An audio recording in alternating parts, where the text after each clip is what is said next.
Hello, everyone. Welcome to webinar, Renal Nutrition Pre- and Post-Transplant Patients.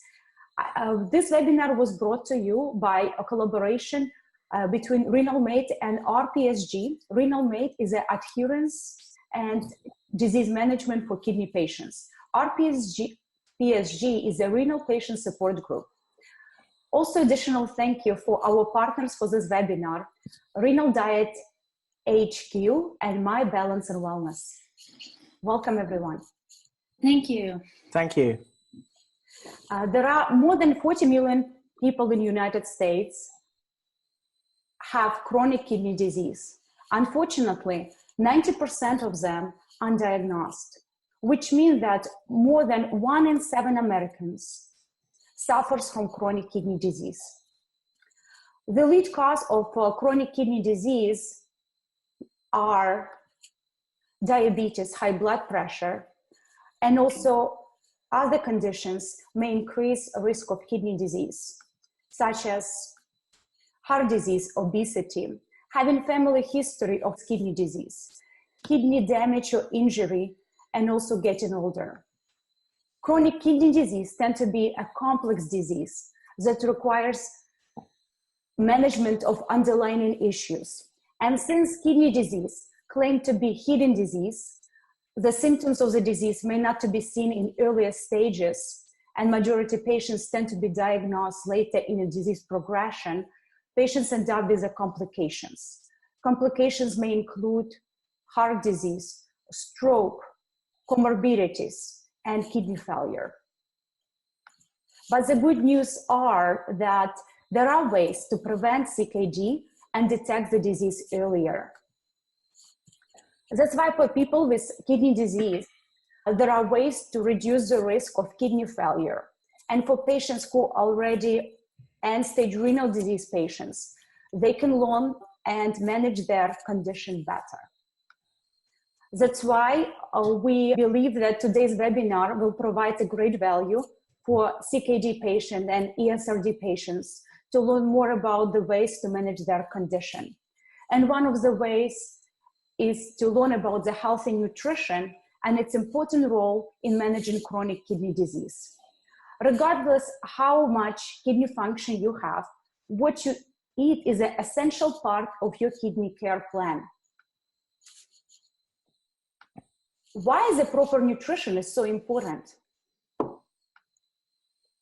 And we'll ask our speakers about it today. So the following agenda for today's webinar will be the following. Shaheed Muhammad will present the clinical chemistry and laboratory parameters in his first part of presentation. The second presenter, Mathia Ford, she will be speaking about nutrition education and management. And our third speaker, Sarah Hawthorne, she will cover the topic of healthy nutrition and behavior change. The following speaker sessions will be followed by Q&A session where we'll answer some of your questions that have been submitted prior to the webinar, as well as the questions you may have in the Q&A section at your Q&A button at the webinar. So make sure to submit your questions and we'll make sure to address them at the end of the webinar. I hope you all enjoy, and I'll start with the presentation of the speakers. Hello, everyone. My name is Natalia. I will be your moderator for today. Also, I'm a patient advocate, and I'm a founder at RenalMate. Our first speaker, Shaheed Muhammad. Hi, Shaheed. Great to have you on this webinar. Thank you. Thank you for the invitation. Shaheed Muhammad is a specialist biomedical scientist, and he will share more about his background. He's also co-founder at the Renal Patient Support Group. Our second speaker, Mathia Ford. Hi, Mathia. Great to have you on this webinar. Hi, good to be here.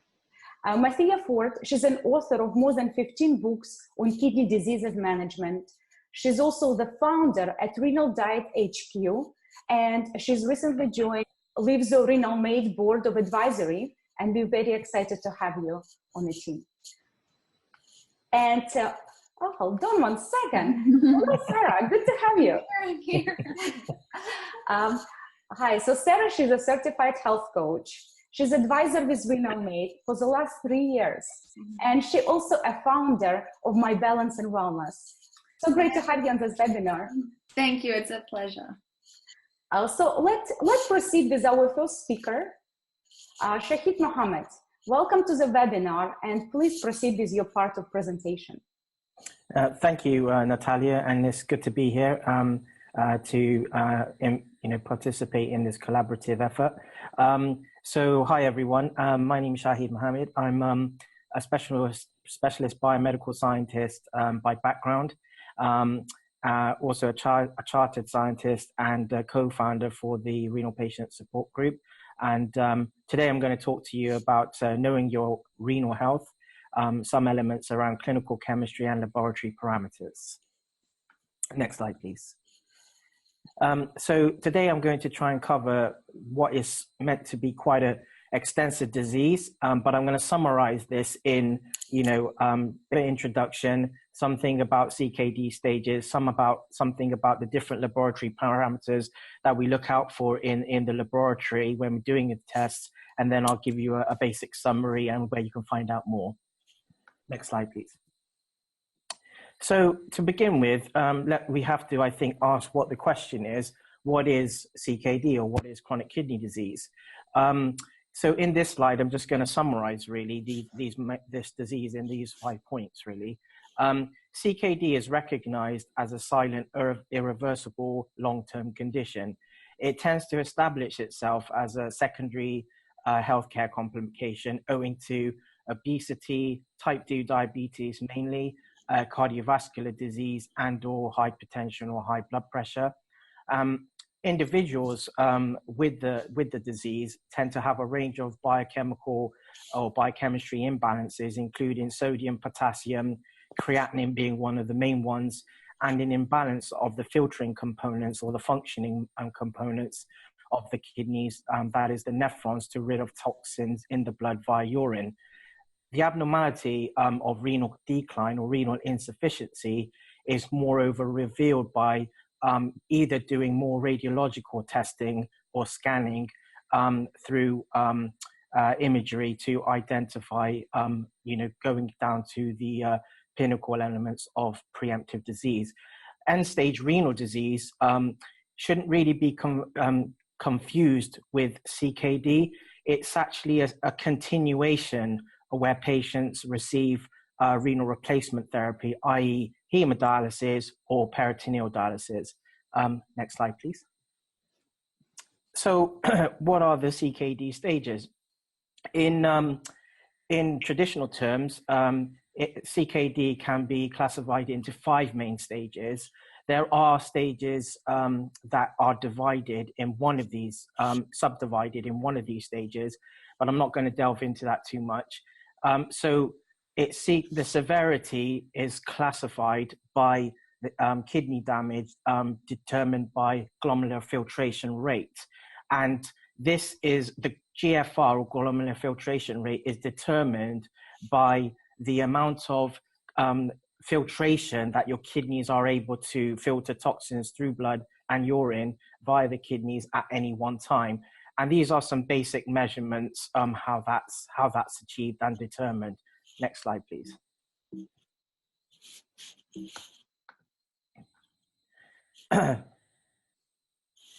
So if we talk a little bit about one of the two of the main biochemical parameters, that is creatinine and urea. So renal function is determined by creatinine, which is a breakdown of the product called creatine phosphate in muscle. So inevitably, creatinine is the main biomarker that laboratory scientists will look out for when doing these tests, and elevated creatinine level signifies impaired kidney function, or actually renal insufficiency or overall kidney disease. And as the kidneys become impaired, the creatinine level in the blood will rise. And that's also a marker where basically there's the renal function is going to deteriorate further. Creatinine can be higher in muscular people, and that's actually quite important point to make here. Abnormally high levels of creatinine thus warn of possible malfunction or failure of the kidneys. And then if we talk a little bit about urea, it's a small protein-based chemical that is excreted by the kidneys in normal renal function. Urea is useful when used in conjunction with creatinine because it is affected by muscle breakdown also, and how much protein is consumed, and whether a patient has consumed enough fluid. So it actually rises when a patient or individual is dehydrated. Next slide, please. So let's talk a little bit about protein. Protein is quite a big molecule. The main protein marker that might be looked at from a laboratory perspective in individuals is albumin, and it's a protein produced by the liver that makes up to about 60% of the protein in blood. When the kidneys are functioning normally, they retain or reabsorb the filtered protein molecules that return them to the blood. It's important to take this message on that normally albumin is that much of a big protein. You wouldn't normally leak this protein through the urine. So as soon as this is determined in the laboratory, from the laboratory setting, that's a warning sign that that's causing potential renal insufficiency. If the kidneys are damaged, they become less effective at filtering, and detectable amounts of protein begin to find their way in the urine. Protein in the urine, is also termed proteinuria, is frequently seen in chronic diseases such as diabetes and hypertension. So it's not just in kidney failure or renal failure. So with increasing amounts of protein, this is actually quite dangerous and causing more problems to the renal side of things. Therefore, in some situations, the doctor may test specifically for albumin as opposed to total protein in the urine. So when they look for amounts of protein in the urine, they're looking at microalbuminuria, which is important to note. Next slide, please. So let's talk about sodium and potassium. So many of you are probably aware the general basis of these two components. So these two components are basically, they work hand in hand. Sodium is an electrolyte present in all body fluids and is vital to normal body function. It works to regulate the amount of water in the body and to control blood pressure, keeping the right amount of water or fluid available in physiological terms. The body keeps blood sodium controlled through thirst. And even a 1% increase in blood sodium concentration will make an individual thirsty and cause them to drink fluids. And this then brings the sodium electrolyte back down to normal. Potassium is also very important. It's found in all food, and I think we'll be hearing from our specialists about this a little bit later. But it's especially found in fruits and rich fruits, and it tends to be harmful, in patients who are probably more on hemodialysis as opposed to post-transplant. But it's evident that this is something that every patient needs to be on the lookout for. Potassium in the nervous system is critical to maintaining normal electrical heart rhythm and normal electrical signals. And an increase in potassium intake will also decrease in sodium, and is crucial to reducing the risk of cardiovascular disease. Next slide, please. So let's talk a little bit about calcium, phosphate, and parathyroids. Now, all of these components actually work hand in hand. Sometimes they, from a laboratory perspective, they are looked at individually, but on a clinical level, they are looked at, as one really. So calcium is one of the most important minerals of the body, and about 99% of it is found in the bones. Most of it circulates within the blood. Roughly half of the calcium is referred to as free or ionized calcium and is active within the body. And parathyroid hormone is also important because it actually helps regulate and monitor calcium and phosphate balance. It is part of a feedback loop, and that includes calcium, vitamin D, phosphate, and magnesium. If calcium concentrations are low, parathyroid hormone concentrations are high, and actually then parathyroid hormone is responding as it should be. Next slide, please. So let's talk a little bit about renal hematology, some basic facts about this. Blood is composed of a variety of living cells that circulate through the heart, the arteries, the veins, carrying nourishment, hormones, vitamins, antibodies, heat and oxygen to all other body's tissues. Specifically, I wanted to highlight a bit about hemodialysis and anemia and hematology. Each dialysis procedure involves a certain amount of blood loss, which amounts to, it ranges and it depends on the size, or I guess, of the individual as well. It can range, though, roughly on average between 4 mils and 20 mils, with an additional loss of resulting in frequent blood sampling. We all know that I think a lot of these patients will have blood tests quite frequently. The full blood count, or the CBC, as known in other parts of the world, is one of the most commonly requested tests and provides an important information about the kinds of numbers of cells in the blood. So that means not just red blood cells, but also white blood cells and platelets. These are all important, especially for aspects of clotting as well. A patient on dialysis also may lose up to 2 milligrams of iron a day, and that's an important point. In addition, chronic infection and inflammation may play an important role in anemia pathogenesis. Next slide, please. So a little bit more emphasis on the red cells and anemia in particular in CKD. There is a relative deficiency in erythropoietin, and erythropoietin is a hormone that actually helps stimulate red cells, and this hormone works particularly prominently via the kidneys. And in CKD patients, this is, when it's diminished, this is why anemia can develop. Iron deficiency, blood loss, inflammation, clotting, and nutritional deficits are also all evident.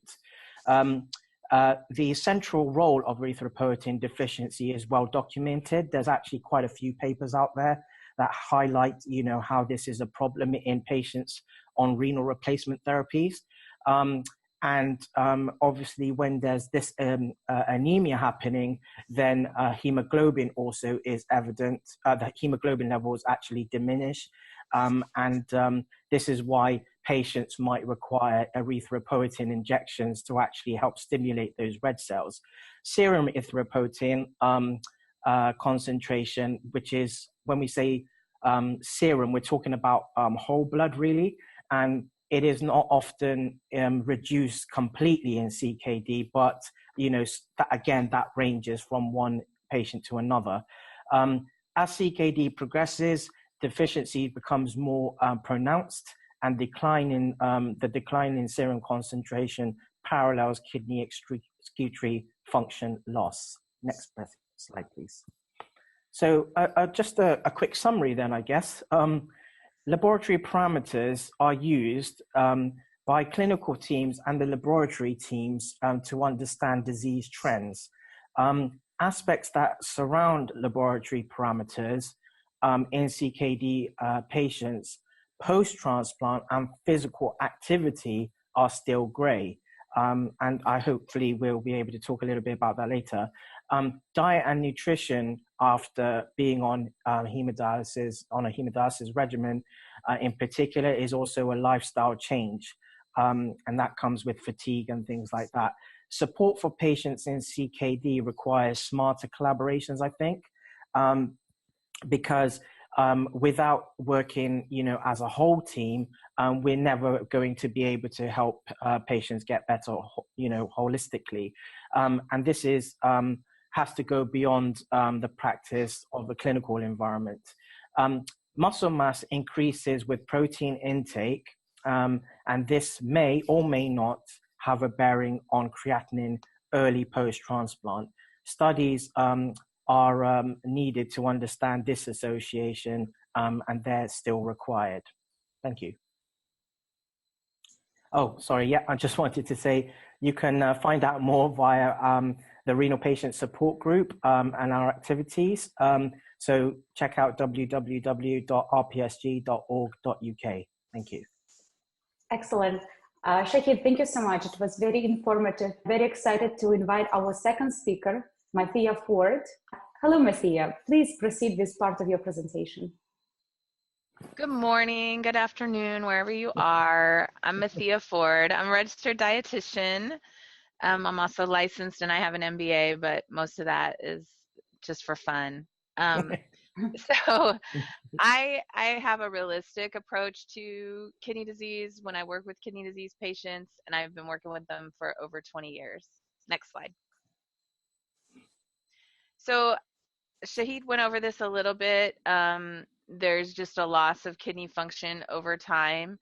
I think progression depends on a lot of things. Most people ask me how long, until I get on dialysis, and usually the answer is it depends. But most patients find out around stage 3 because they look at their labs and maybe their doctor didn't mention it, but their labs tests show it. So that's kind of a wake-up call. Know that if you're in stage 3, that you certainly can slow down the progression significantly with your diet and nutrition. And even if you're on hemodialysis, you can do lots of things to improve your diet. So next slide. I want to talk to you about nutrition because I believe that it is the key to slowing down the progression of kidney disease. The main change that you would want to do for your diet is to reduce protein. If you're in stages 3 through 5, typically a lower amount of protein. You get an increase in protein when you start on dialysis due to what Shaheed mentioned with the loss of blood and also just some albumin losses. You need more protein. And it also helps to improve your nutritional status. And then post-transplant is typically between CKD and end stage, so it's about a normal amount of protein that you would expect a regular healthy person to eat.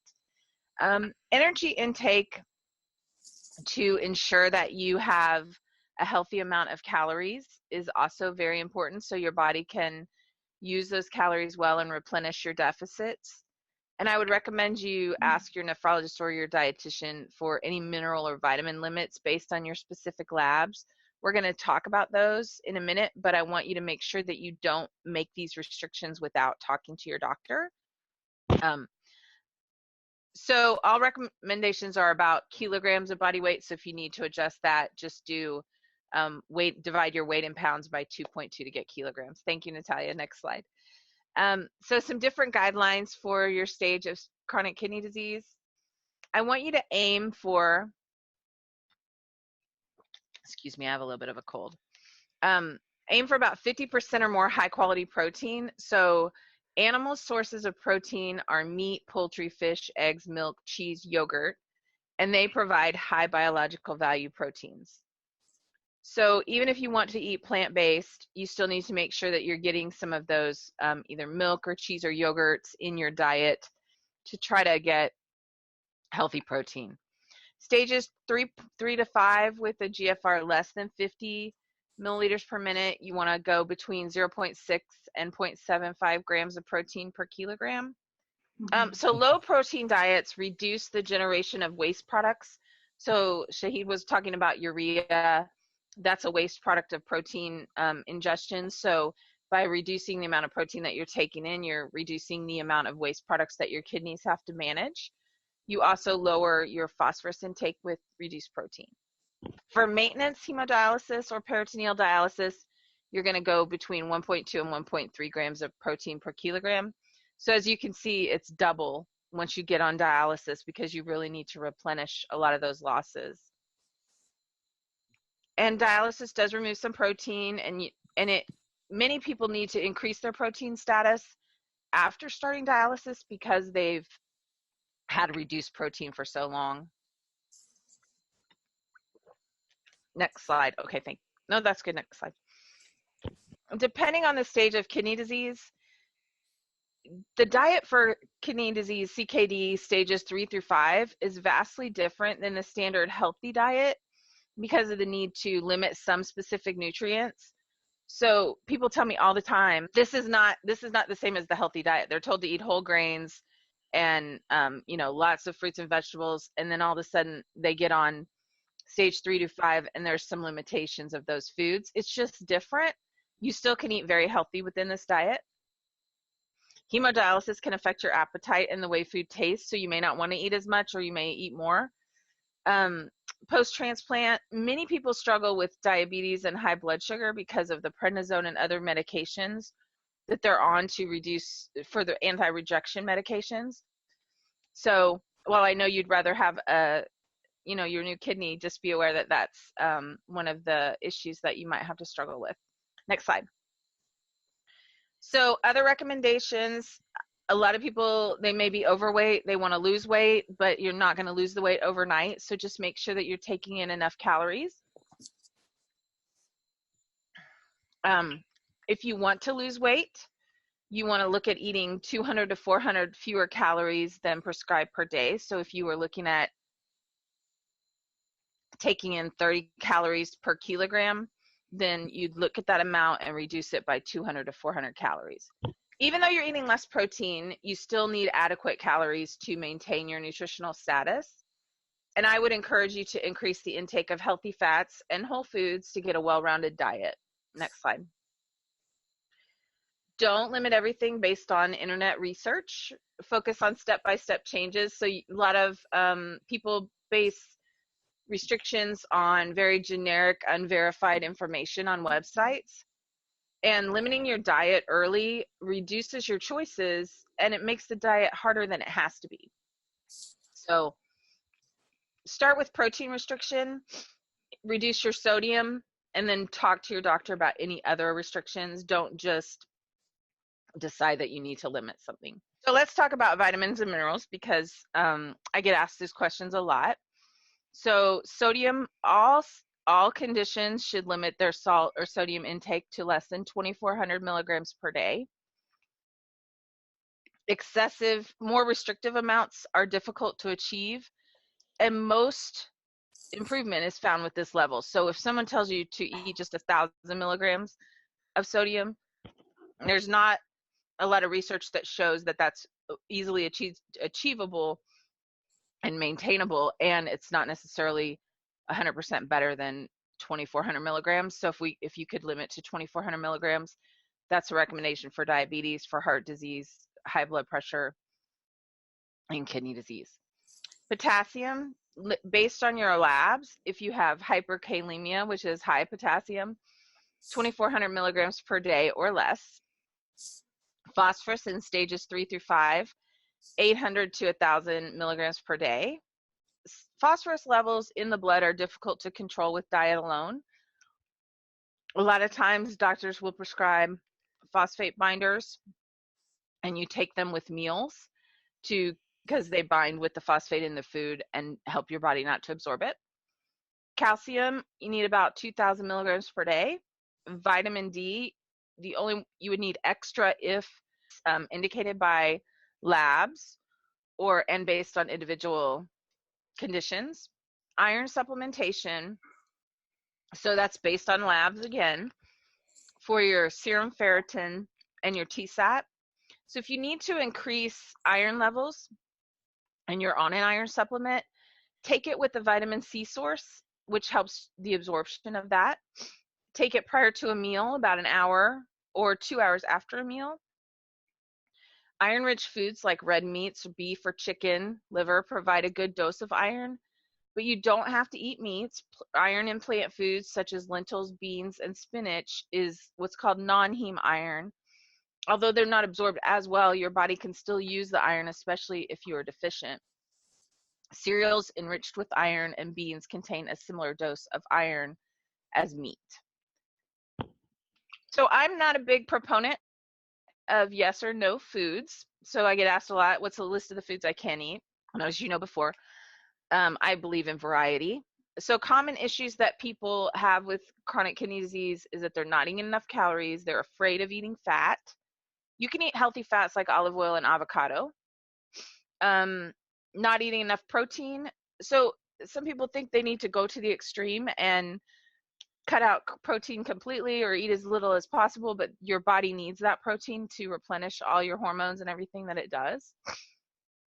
So the balanced approach is what I talked about earlier. You might eat more processed foods, which are higher in sodium and other nutrients. You can help this by cooking more from scratch to control ingredients, and you don't have to go from 100% processed foods to 100% from scratch. You just have to do it a little bit at a time. Start and improve. Don't try to change too much at first. Next slide. So in conclusion, don't restrict too much. Start with protein and sodium. So limit your protein if you're supposed to and reduce your sodium intake. Ask your nephrologist or your physician about any mineral restrictions. And it is a process to change your diet. And I do have recipes on my website, renaldiethq.com, where you can get recipes, and I add the nutritional information for potassium and phosphorus to each recipe. Thank you, Natalia. Martia, thank you so much for participating in this webinar and presenting all the information. I love talking about this. You know that, Natalia. I love helping people with kidney disease. So thank you.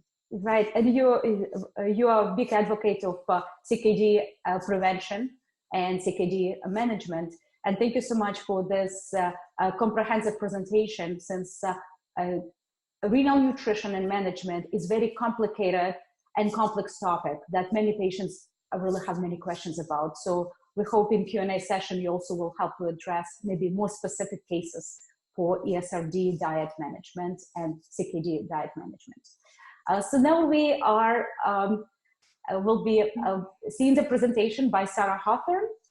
She's a certified health coach, and Sarah, we're so excited to have you on this webinar. Thank you so much, everyone. I'm excited to talk about my portion of the webinar because the first part you've heard just now is more the science behind everything. So I offer the more holistic approach as well that's complementary to the science. So you'll have the full picture by the end of the webinar. So yeah, as Natalia said, I am a certified health coach, and I work with people one-on-one, educating them about healthy eating habits, nutrition, supportive lifestyle choices, and all that comes together to allow someone to heal from the root cause of their illnesses or health concerns. We minimize their symptoms together so that they can live more comfortably and just embrace this new way of living as a lifestyle. Healthy eating is not something that you just do for one day.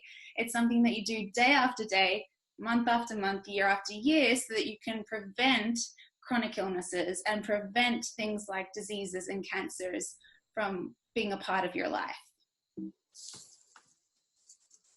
So in general, this is just the first thing you want to try and focus on is just adding more good nutrition into your diet. This comes from whole foods, so it can be as simple as replacing packaged and processed foods in your kitchen and your pantry over to things that you may see in the produce section of your supermarket or in the butcher at your supermarket, where things are as nature intended. They're whole ingredients. You don't have to read through a long list of things that you don't recognize and identify and get confused about how much sodium and potassium is in there, especially added sodium, right? When things are fresh, they have a balance of nutrients more often than not. And we can go in with eating them with more confidence and less anxiety. So we want to focus on getting vitamins and minerals from lots of different produce, all colors of the rainbow that offers us beautiful antioxidants. We want to focus on the protein, as everyone's already mentioned already, but in the right amounts. And you've already heard some great sources of protein.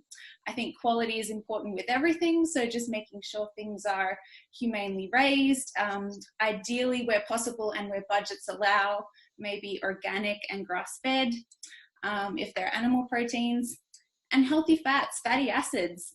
Omega-3s are one of the most anti-inflammatory fats on the planet, and they allow us to reduce the fire within our bodies and to create a balance where we can feel more well. So you can get that from fatty fish. Some examples of fatty fish are sardines, anchovies, wild Alaskan salmon, 3 of my favorites. And then vitamin D from sunshine. If you're deficient, simply going out in the sun and getting some sun exposure on bare skin. I'm not talking about giving yourself a sunburn.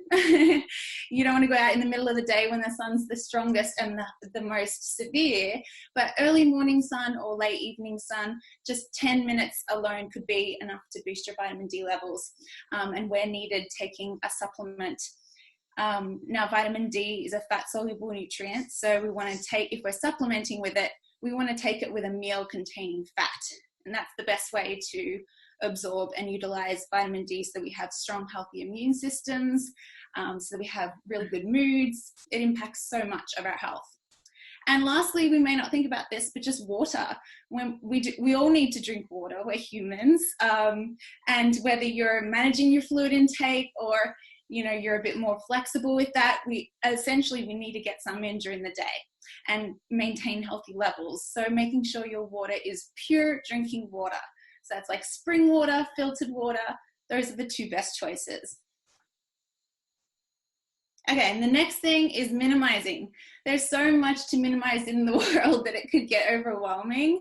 But the big one I see the most with my clients is stress, right? And we can all relate to that. Once again, we're humans. Stress is just a part of our lives. But it's not just stress from work and raising families and having all these responsibilities and things that are grabbing our attention all through the day. It's really also physiological stress. So we want to try and get to the root cause of those health conditions that we have that are depleting our vitality and stressing our bodies. So I work a lot with people on digestive health. I often believe the root cause of a lot of illnesses comes from the state of our gut health. And that, alone, having food sensitivities and leaky gut can be a big trigger of stress for people, and that can often be the root cause. So healing the gut, making sure our systems are balanced internally with your physicians and your health care team, that is one great thing you can do to improve your state of well-being. The next thing is infections. So that could be viral, bacterial, or parasitic. Allergens are huge. I find they're just rampant. Whether you have an IgE allergen to foods like peanuts and your face swells up after eating them, or whether you have just a simple food sensitivity like an IgG sort of food sensitivity where your immune system's activated from eating something like gluten or eating something like dairy. To identify that and remove it from your diet is really important. And then also we can be allergic to things in the environment. So if you can remove yourself from those things like dust and mold, or animals, if you're sensitive to cats, for example. Pollen was a big one here in the Bay Area recently. I think we had one of the worst pollen seasons and everybody was feeling it. So if you can boost your immune system with that sunshine and making sure that you get other nutrients that boost the immune system, vitamin A, vitamin C, probiotics, zinc, then through a balanced diet alone and just some sunshine, it's amazing how much you can transform your health. Dysbiosis, I always bring things back to the gut, but this just means a microbial imbalance within your GI tract. It can even be too much good bacteria, not enough good bacteria, an overpopulation of bad bacteria, or as I said, infections before, parasites, things like that. So working with some kind of functional medicine doctor or a naturopathic doctor who specializes in that can be really helpful. And toxins are everywhere. And again, it seems scary to try and avoid them all, but it's just part of life. We just have to do the best we can. So if you can eat as much as you can, the clean 15, dirty dozen, which is like chemical use on produce, organic where possible, I always say. You can look at the Environmental Working Group's website. That's a great guide for that. Body products is another one. The skin is the biggest organ of the body. We absorb everything that we put on it. So making sure you're body products are made with food grade ingredients. Less is more. And cleaning products in the house, it is amazing how much just common products like Windex can be toxic. So going for greener, more natural and organic solutions, and the Environmental Working Group website is another one. As I said just before, they do a database on all of that. So it's an easy guide for you to start transitioning things that you used to use once you finish them, and then replacing them with better alternatives. And just the environment. So if you can drink the filtered water I mentioned before, you're going to reduce your exposure to heavy metals, things like chlorine and fluoride, which can mess with our hormone health. That all adds to our vitality. So just these little things. It's not about doing everything I just mentioned overnight, but just being mindful of it and doing one little thing at a time, setting little goals for yourself. And we're going to talk about that very soon. So these things cause that inflammation in the body, and inflammation is normal. If you fall and hurt your knee, you need it to help yourself bounce back from that fall and recover and heal. But when we have excess inflammation, it's usually due to stress, poor diet, and toxic living. So all the things I just mentioned can help to dampen the fire, put it out, and help your conditions and your symptoms improve. It also upsets our immune system, so we want to keep our immune systems happy, so we're not reacting to everything in our environment all the time and upsetting our inner balance. And when we do this, we reduce our risk of chronic disease, illness, and cancer. So let's get to the root cause of those health issues. Thanks, Natalia. So then lastly, we want to prioritize all the good things that make us who we are. Sleep, who can function without it? I mean, as much as you can, take naps in the day if you can't get a solid night's sleep at night. Aim for 8 hours, minimum 7. If you want to do 9 or 10, great. But I think it's good to get in a rhythm and be consistent with sleep, because it's really the only time our bodies get to repair and rejuvenate. And it's the only time our brains get to detox, our livers get to detox. So without that, we're basically just trying to survive. We're walking around maybe as little zombies on autopilot, and we can't really feel our best and live our best lives. So sleep is like the number one after nutrition, maybe even. The next one is physical activity. And I like to say that because exercise sounds so scary. It sounds like something I don't want to have to do. And fitness sounds like very competitive. So I like to just say physical activity.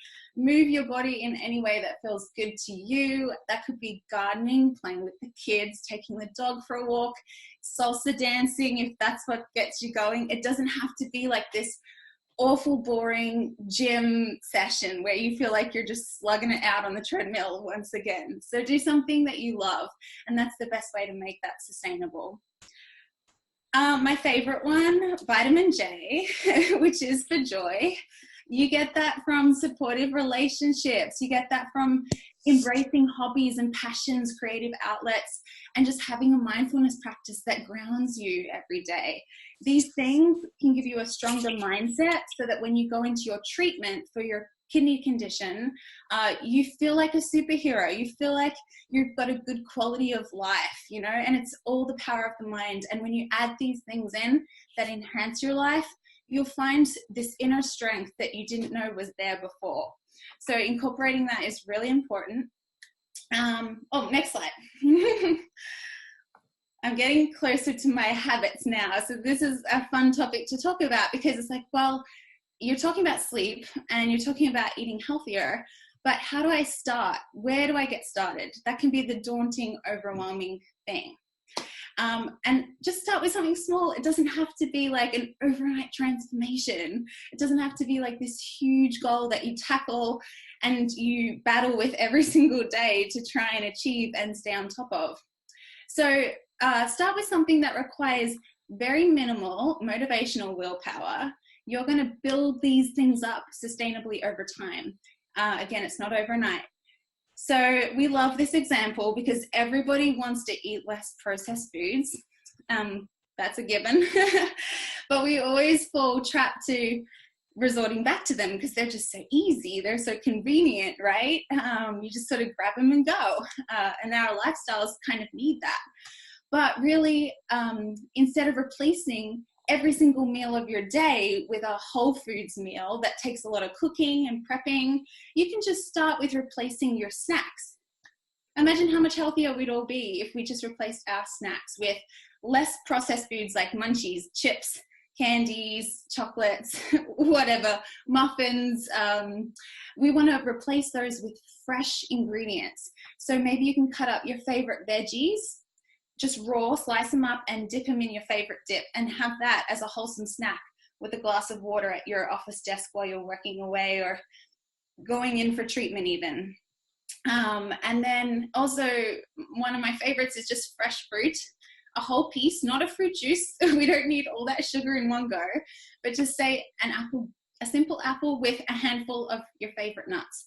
Done. You're going to have energy, your blood sugar levels will be stable, and you're going to feel satisfied. Next slide. The next one is repetition. We don't want to just do something once a week and then stop and forget about it.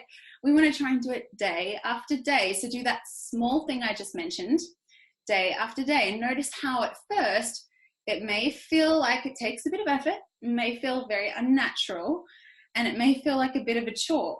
But eventually, with that consistency, you're going to feel it be just a natural part of who you are, natural part of your lifestyle.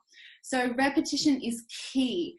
And then you'll gradually build on that as you go. So what started as a small goal, that'll get easy. After a week or two, you'll be like, I got this. It's time to add to that then when it stops being challenging for you, and make it a little bit more impactful, a little bit more significant. So maybe then you tackle a healthy breakfast that's made from fresh ingredients instead of a processed packaged cereal box. Next slide, please. Breaking things down, I am the queen of feeling overwhelmed, especially when I'm multitasking and I have just too much going on. So sometimes when I take on a new goal, it feels so foreign that I really get paralyzed and I don't know how to act and what to do. So if I break my goal down into tiny little action steps, that helps me to get from A to B more smoothly and with more peace of mind. So for example, you want to have healthy snacks to sort of boost your nutrition. The first thing might be to do, sorry, I'm getting my words twisted. I have pregnancy brain. The first thing to do is to clear out the junky snacks in your kitchen, in your fridge, in your pantry. Get rid of them, because if they're there, they're temptations. You're going to end up feeling like you have to eat them or that you want to eat them. So just throw them in the bin and just be done with it, or give them to someone else that doesn't quite have the same health goals as you, if you want to donate them. And then make a list of healthy snack ideas. So you could do a Google search, you could look at Mathia's website for some inspiration for food. You could go on a kidney blog where they've got kidney-friendly recipes and snack ideas. And just write a little list of things that look interesting to you. So that you've got like some kind of game plan of what you're going to be munching on either mid-morning or mid-afternoon. Then the third step is to go to the store, wherever you like to shop, whether it's the farmer's market, a health food store, or a regular supermarket, and buy those ingredients that you need to make those snacks. Once you fill up your fridge and your pantry with all those healthy things, you can't help but have good things on hand when you need it most for energy, and when you're feeling a little bit hungry. So that's the way to execute that healthy snacking, is to just break it down into those 3 simple steps, right? So it's less overwhelming. Let's go to step 4. Step 4 is a good one because everybody falls off track. Again, we are human. Let's keep it real. So if you fall off track, all you have to do is get back on. It's what's happened in the past is in the past. Every new moment is a fresh moment, a blank canvas to start fresh. And if you expect these setbacks from the beginning, you're going to notice this mindfulness, this awareness, where you can plan around what obstacles might come up for you like whether it be temptations in the kitchen, you know, you've got a big pint of ice cream in the freezer and that's calling you and it's on your mind. Well, know that that's an obstacle. If you'd got rid of that, you would be less deterred from achieving your goal and less likely to fall off track. So simply just being aware of what obstacles may come up for you and having a plan of attack to strategize against falling victim to them and being able to overcome that is just huge. So really just expect the setbacks, get back on if you fall off track, and remember it's progress that's key. It's not about being perfect. So we just want to keep taking steps forward. If you take one back, who cares? Let it go. Don't beat yourself up about it. We're not here to feel guilty. We're here to just be real and know that this is a journey. Know that this is going to happen gradually over time and you're gradually going to gain momentum. So stick to a pace that you can maintain. You're the one that dictates what's right for you. Some people might move quicker towards their goals, and if you want to take it slow and steady, hey, you've heard this story of the tortoise and the hare. Slow and steady wins the race. So I say go for it. And the last one is seek support and accountability. No one can do this on their own. You have a whole team around you of experts, both in the medical profession that care about you, but then also around you in your community, be it neighbors, colleagues, friends, family. Lean on them for support. Tell them what's going on in your life. Ask them to help if needed. If you don't know how to cook something healthy, get someone that you know that does to come over and just show you a quick and easy stir fry. We all need to learn and we all start from scratch. So meet yourself where you're at, have realistic expectations, and just stick to your intention. It's got to be a good intention. It's got to be clear with a really heartfelt meaning behind it, and refer to it daily so you don't forget it. You can put Post-it notes all over your house just reminding you of your intention. Again, it's not about achieving miracles in one day. Even just the smallest little thing, give yourself a pat on the back, give yourself a gold star. Remember when we were kids, how good that felt, right? So reward yourself. You may want to reward yourself at the end of each week for your efforts. Maybe it's something like going to dinner at your favorite healthy restaurant, or maybe once a month with a really relaxing massage. Maybe at the end of 6 months of sticking to your goal, you go on a little mini vacation. These things will help to motivate you and help keep you on track. And the last one is, I want to leave you with this. Remember that good health is your greatest wealth. We cannot live our best lives without it. So if we can manage our condition and prevent things from getting worse quickly, then great. We've got more quality of life. We can enjoy the people that we love to share the days with and our favorite activities with. We can be in nature. We can get active.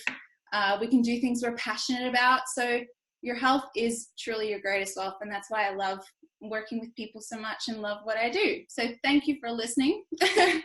And I hope that this was really helpful. Yes, of course it was. Thank you so much, Sarah. It just really feels we got a weekly dose of vitamin J, vitamin joy. And we're certainly very excited to have all of the speakers today who are very passionate about the work they do in contribution to life of renal patients. And after the presentation of the 3 speakers, we really hope all of you already made your plan how to improve your nutrition. You learn all the parts related to chemical laboratory parameters, learn about renal kidney diet, and then you learn the actionable plan how to achieve your goal.